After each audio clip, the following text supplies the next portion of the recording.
rahmat itu di Quran dan juga dalam hadis setidaknya punya 3 makna utama. Ada 3 makna. 1, solusi dari berbagai macam persoalan hidup.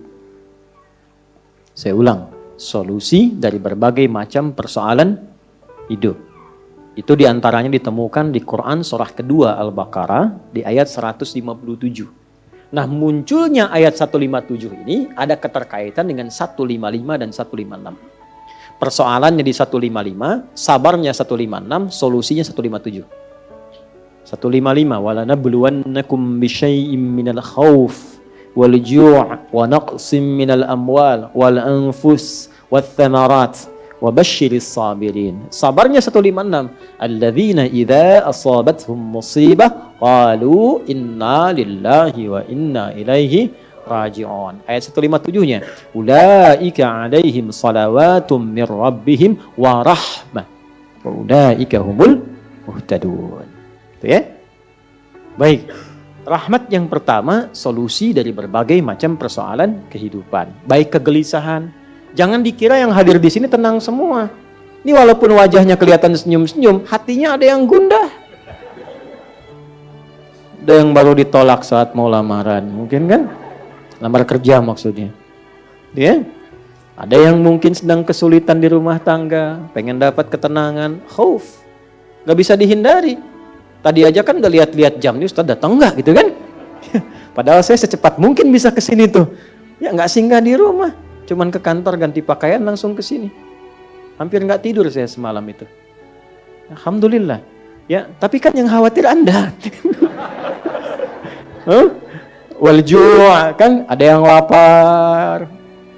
Awal-awal dari subuh ke sini sarapan aja belum kan? Lihat-lihat yang jualan nggak depan kan? Itu nggak apa-apa. Wa naqsim minal amwal, ada yang mungkin baru kena musibah di kantor. Proyek misalnya, ada yang nggak lulus. Ada utang belum dilunasi, cicilan masih nyari solusi. Yang demikian. Wal anfus, ada yang sakit, mungkin kerabatnya datang supaya cari wasilah. Allah kabulkan doanya. Ada yang ngejar ustadz supaya minta didoakan. Ada. Wat thamarat, itu kalau buka mushaf diartikan buah-buahan.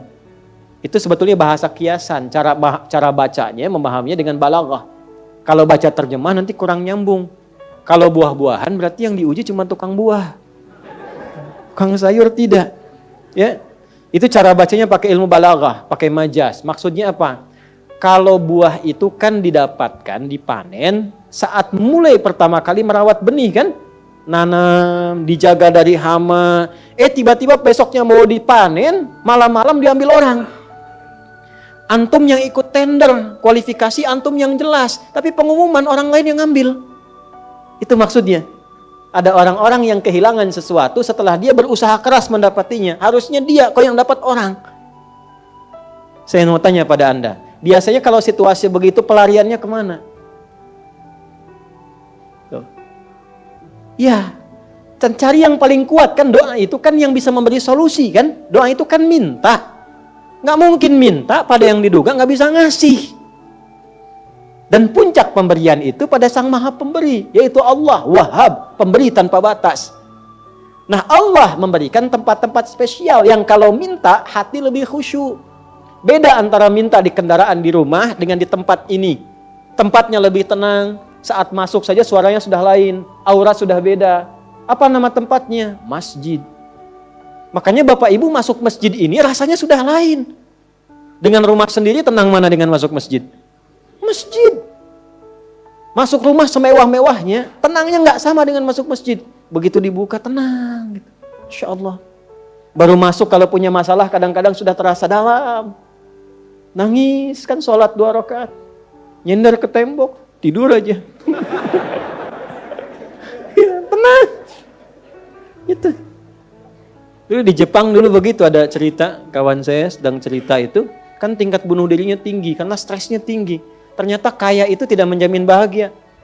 Maju tidak menjamin bahagia. Kan negara maju. Tapi indeks kebahagiaannya belum tentu didapatkan maksimal. Bunuh dirinya banyak, Pak. Saya pernah lewat satu tempat itu yang tiap hari selalu ada 1-3 orang bunuh diri di situ. Itu masih biasa Ustaz. Ada satu tempat X lah, saya tidak sebutkan ya. X. Itu tiap hari mayat bergeletak di mana aja. Sampai akhirnya wali kotanya punya ide, tapi ini nggak harus ditiru. Nyari solusi yang belum kedapati. Dibikin satu tempat di lokalisasi. Kalau mau bunuh diri di sini aja. Waktunya diatur. Jam 9 sampai jam 11, jam 2 sampai jam 3. Kalau lewat situ datang, tunda besok.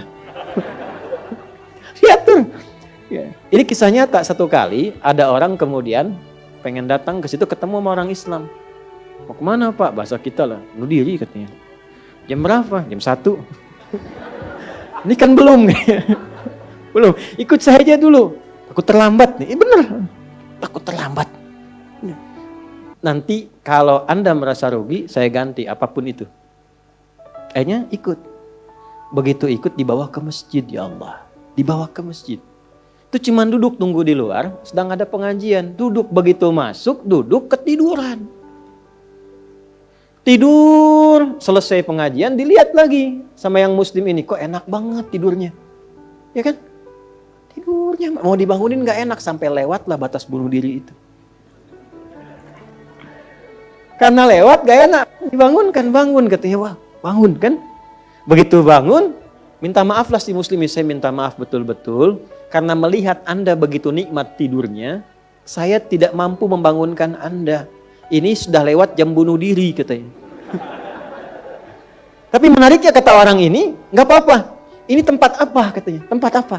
Ini masjid. Kenapa? Saya itu ingin bunuh diri karena saya sudah berhari-hari gak bisa tidur. Jadi dia menyimpulkan kalau bunuh diri itu udah mati, udah tidur aja. Gitu, saking gak bisa tidurnya. Tapi kok bisa di tempat ini bisa tidur? Dia belum kenal jamaah An-Nur.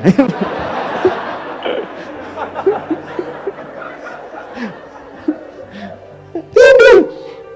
Maka diperkenalkanlah dengan masjid. Masjid. Masuk Islam Pak. Asyhadu an la ilaha illallah, asyhadu anna Muhammadar Rasulullah. Itu cuman numpang istirahat samping masjid, masuk Islam. Asbabnya tidur. Tuh. Orang ketiduran masuk Islam. Habis masuk Islam jadi rajin. Ada orang sudah muslim. Masuk masjid banyak tidurnya. Ya. Ayo bangun. Ya. Baik, itu satu. Jadi ternyata kenapa yang pertama rahmat? Karena Allah tuh maha tahu. Gak ada di antara hidup kita yang gak punya masalah. Pasti punya persoalan. Kalau sedang ditimpa persoalan, diuji, sabar dulu. Kata Allah, terima dulu. Karena hakikat dari ujian itu untuk meningkatkan kualitas hidup. Dan gak mungkin diuji kalau gak mampu. Gak mungkin. Kaidahnya kan jelas. La yukallifullahu nafsan illa. Jadi kalau ada ibu sedang diuji masalah sekarang begitu berat. Memang yang mampu cuma ibu, Bu. Saya gak mampu. Karena saya nggak mampu, saya nggak diuji. Maka berbahagialah ketika Allah lebih memilih ibu dibandingkan dengan saya. Sabar dulu. Dan hikmahnya apa? Ada nanti sesuatu yang besar di depan, yang butuh kesabaran lebih. Kalau yang sekarang nggak lulus, ke depan itu sulit untuk dihadapi. Karena itulah ditingkatkan kualitas terima dulu, tapi kan nggak usah lama-lama. Ya kan? Allah maha tahu itu. Jangan lama-lama, terima dulu. Datanglah kemudian mohon solusi. Kemana datangnya? Masjid. Maka dari itulah ketika masuk, Anda mengatakan, Allahumma ftah li abwaba rahmatik. Di antara itu, minta solusi. Makanya ketika masuk merendah, sholat 2 rakaat, begitu sholat, mintalah sesuai kebutuhan Anda yang dirasakan pada saat itu. Itu fikihnya. Nah kalau nggak tahu fikihnya, nanti itu nggak kepake, sayang, peluang hilang. Padahal mungkin itu cara Allah untuk bisa mengabulkan apa yang kita mohon. Jelas? 1. 2, itu ampunan dari dosa yang sudah berlebih. Namanya israf. Quran surah ke-39 Az-Zumar di ayat ke-53. Qul ya ibadiyalladzina asrafu ala anfusihim la taqnatu mir rahmatillah.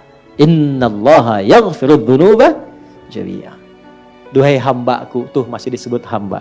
Siapa di antara kita di sini yang merasa tidak punya dosa? Boleh angkat tangan. Boleh, silakan. Saya selesai pulang.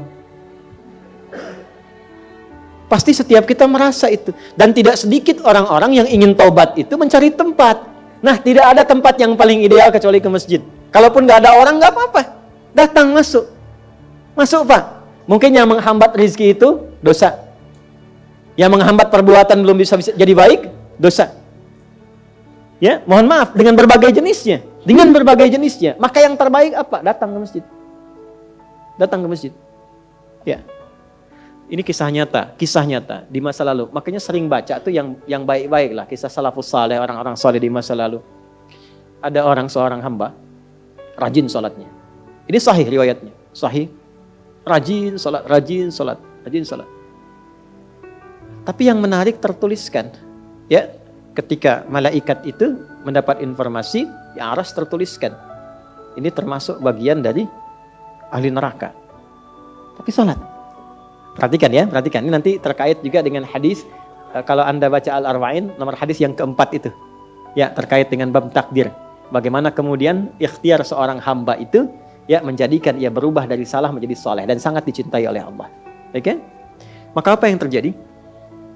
Bapak Ibu sekalian, tiba kemudian, si malaikat itu, ini kisah sahih yang sampai, lalu menyampaikan, kasihan pada orang ini, kok kelihatannya ibadah tapi tertulis ahli neraka. Maka disampaikan dengan cara yang Allahu a'lam, apakah menyamar atau bagaimana, tuliskan. Kamu kok terus-terusan sholat? Padahal belum tentu baik di mata Allah. Belum tentu menjadi bagian ahli surga. Perhatikan jawabannya. Tujuan saya sholat ini bukan karena surga atau neraka. Tujuan sholat ini bukan karena saya dipandang baik atau buruk. Tapi tujuan sholat ini, saya ingin mengagungkan Allah Subhanahu wa ta'ala. Perhatikan. Dan nanti ini menjadi cara bagi seseorang yang ingin bertobat. Jadi kalau ingin bertobat, tobatnya ingin benar, carilah perhatian Allah. Yang penting ridha Allah. Terus saja tobat. Tobat sampai merasakan kenikmatan tersambung dengan Allah. Itu maksudnya. Jadi begitu keluar kalimat itu yang mengguncang arsy. Itu yang dijadikan oleh Allah pelajaran. Bahkan pada alam malaikat untuk mengenal bagaimana rahmat Allah itu diberikan. Mudah bagi Allah membuka, merubah, memutar, mudah. Tapi Allah ingin memberikan pelajaran bahkan di alam malaikat bagaimana kasih Allah diberikan. Begitu kalimat itu muncul, apa yang terjadi? Maka berubahlah di arsy namanya menjadi ahli surga. Ini riwayat sahih. Berubah menjadi apa? Ahli surga. Padahal Allah tuh maha mengetahui, gampang aja tinggal dirubah ahli surga, tidak. Tapi Allah ingin memberikan informasi bahkan di alam langit kepada para malaikat betapa tingginya rahmat Allah memberi kesempatan pada setiap hambanya untuk kembali kepada Allah dalam kebaikan. Dan itu disebut hamba. Disebut hamba. Karena itu Allah begitu mencintai ketika ada pelaku maksiat, dia pengen taubat, itu begitu dicintai. Dan statusnya naik lebih tinggi. Ini yang menyebabkan ayat ini turun. Qul ya ibadiyalladzina asrafu ala anfusihim. Ini yang menyebabkan itu menunjukkan rahmat Allah. Hai hambaku, betapa besar pun kau pernah berbuat dosa, sepanjang masih hidup belum tiba ajalmu, jangan pernah putus asa untuk mendapatkan rahmatku. Pakai rahmat. Rahmat di sini mencakup Rahman dan Rahimnya Allah Subhanahu wa taala. Karena itu kalau Anda pernah berbuat salah, kita, jangan malu untuk kembali. Kalaupun malu dilihat orang, Allah menyiapkan tempat yang tidak semua orang bisa ke situ. Datang ke masjid. Mohon, minta salat 2 rakaat. Minta kebaikan kepada Allah sampai hati mendapatkan ketenangan. Jelas di sini? Baik. Dan yang ketiga, ini yang paling juga banyak dimohonkan, ya. 1, solusi. Yang kedua apa? Ampunan dari dosa yang begitu melimpah, ya. Dan yang ketiga, rahmat yang ketiga, kasih sayang yang memudahkan jalan-jalan kehidupan. Dunia sampai akhirat. Yang ketiga. Semua kita pasti ingin mendapatkan kemudahan, kenyamanan. Bukan cuma dunia, sampai dengan akhirat. Kasih Allah yang memberikan kemudahan dunia disebut dengan Rahman. Kasih Allah yang memberikan kelapangan akhirat disebut dengan Rahim. Itu kita baca setiap hari. Bismillahirrahmanirrahim. Maka ketika masuk ke dalam masjid, mohonlah kepada Allah 1 dari 3 kemuliaan ini. Kalau ustadznya belum datang, itu manfaat besar. Boleh jadi banyak permohonan, ayo lekatkan di situ, optimalkan. Dan di situ mungkin peluang terbesar untuk mendapatkan apa yang kita inginkan. Jadi, begitu Bapak Ibu mendapatkan 1 dari 3 itu, keutamaan bukan? Keutamaan bukan? Hah? Istimewa tidak? Dalam bahasa Arab, sesuatu yang istimewa, sesuatu yang utama disebut fadlun namanya. Makanya Sulaiman alaihissalam ketika dipuji karena hebatnya, istimewanya, bisa menaklukkan awan, Ya kan? Sebelum Songgoku dan Songgohan dengan awan kintonnya itu yang fiksi, Nabi Sulaiman tuh betul-betul nyata. Tapi ketika dipuji apa yang beliau katakan? Hadza min fadli Rabbi. Fadlun. Itulah sebabnya kalau bisa jangan dulu keluar sampai merasakan rahmat Allah ada dalam diri kita. Begitu keluar, Anda keluar dengan kaki kiri dengan mengatakan Allahumma inni as'aluka min fadli. Ya Allah, saya ke masjid seperti apa yang kau perintahkan, saya datang. Saya memohon seperti apa yang kau tunjukkan lewat Rasulmu, saya lakukan. Ya Allah, engkau minta ini, saya kerjakan. Engkau minta berdoa, saya doa. Kau minta alirkan air mata, aku alirkan. Maka mohon ya Allah, jangan biarkan aku keluar dari rumahmu ini, kecuali engkau kabulkan apa yang aku mohonkan, sesuai dengan janji yang engkau tetapkan sebagai kemuliaan darimu. Ya Allah, saya mohon kemuliaan darimu.